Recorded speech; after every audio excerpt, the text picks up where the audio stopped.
स्वामी विवेकानंद जी ने एक बहुत अच्छी बात कही है। उन्होंने कहा है कि अपने जीवन में एक लक्ष्य निर्धारित रखो और अपने पूरे शरीर को उस लक्ष्य से भर दो और जीवन की हर दूसरी विचार को अपने जिंदगी से दूर फेंको।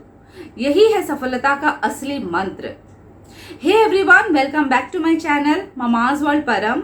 आज है मंडे और दिन है मंडे मोटिवेशन का।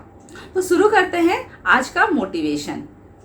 आज के मंडे मोटिवेशन में हम बात करेंगे स्वामी विवेकानंद जी के बारे में। हम सब डॉक्टर एपीजे अब्दुल कलाम को तो बहुत अच्छे से जानते ही हैं, हमारे देश के पूर्व राष्ट्रपति और missile man of our country. हम में से बहुत ऐसे हैं जो डॉक्टर एपीजे अब्दुल कलाम को अपना इंस्पिरेशन मानते हैं। मैं खुद डॉक्टर एपीजे अब्दुल कलाम को अपना इंस्पिरेशन मानती हूँ। लेकिन क्या आप जानते हैं डॉक्टर एपीजे अब्दुल कलाम किसे अपना इंस्पिरेशन मानते थे? जी हाँ, स्वामी विवेकानंद। न केवल डॉक्टर एपीजे अब्दुल कलाम स्वामी विवेकानंद को अपना इंस्पिरेशन मानते थे, बल्कि महान पुरुष जैसे सुभाष चंद्र बोस, लाल बहादुर शास्त्री, निकोला टेस्ला, ये सब स्वामी विवेकानंद को अपना इंस्पिरेशन मानते थे।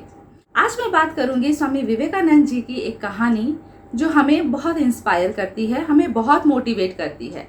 तो शुरू करते हैं आज की कहानी।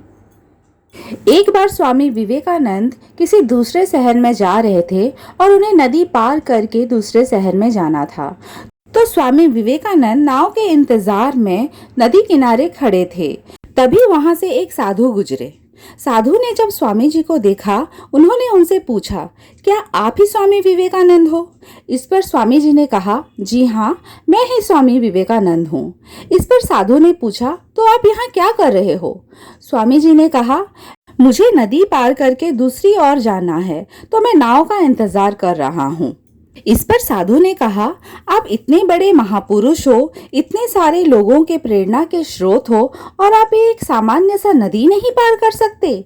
मुझे देखो, मैं किस तरह नदी के ऊपर से चल के मैं नदी पार करके तुम्हें दिखाता हूँ। साधु चलते हुए नदी के उस पार गया और फिर से वापस चलते हुए नदी के ऊपर से स्वामी जी के पास आ गया। आते ही साधु ने स्वामी जी से कहा, तो देखा आपने मेरे पास कितनी शक्ति है, कितना ज्ञान है। मैं पानी के ऊपर भी चल सकता हूँ। मैं इतना ज्ञानी, इतना शक्तिशाली होते हुए भी मुझे संसार नहीं जानता।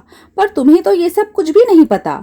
तुम तो सामान्य सी नदी पार नहीं कर पाए, फिर भी तुम्हें पूरा संसार जानता है। इस पर स्वामी जी ने साधु से पूछा, आपको यह शिक्षा सीखने में कितने साल लगे? इस पर साधु ने बड़े ही गर्व से कहा, मुझे 15 साल लगे यह विद्या सीखने में, और अब मैं संसार का कोई भी नदी हो, समुद्र हो, उसके ऊपर चल के उसे मैं पार कर सकता हूँ। इतनी बात हुई ही थी कि नाव आ गया। स्वामी जी ने साधु से कहा, मेरे साथ नाव में बैठो और नदी के उस पार चलो। दोनों नाव में बैठकर नदी के उस पार चले गए। नदी पार होते ही स्वामी जी ने 1 रुपया नाव वाले को निकाल कर दे दिया। एक व्यक्ति को नाव पार कराने के 50 पैसे बनते थे, तो इस हिसाब से स्वामी जी ने 1 रुपया निकाल कर नाव वाले को दे दिए। और स्वामी जी ने साधु से कहा, जो काम तुम 50 पैसे में कर सकते थे, उसे करने के लिए तुमने अपने जीवन के 15 साल लगा दिए।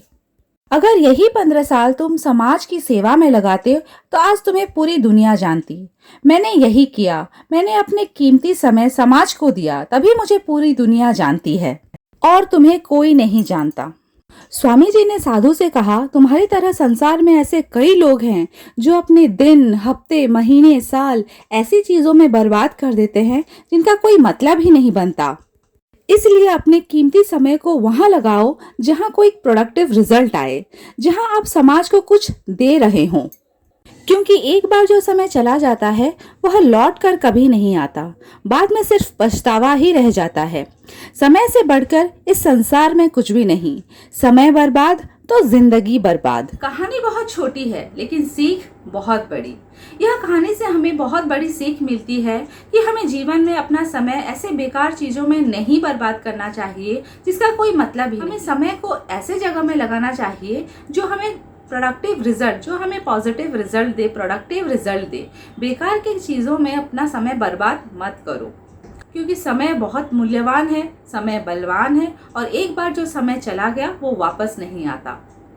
आशा करती हूँ कि आपको आज का कहानी अच्छा लगा हो। अगर आपको आज का कहानी अच्छा लगे तो लाइक और शेयर ज़रूर कीजिए।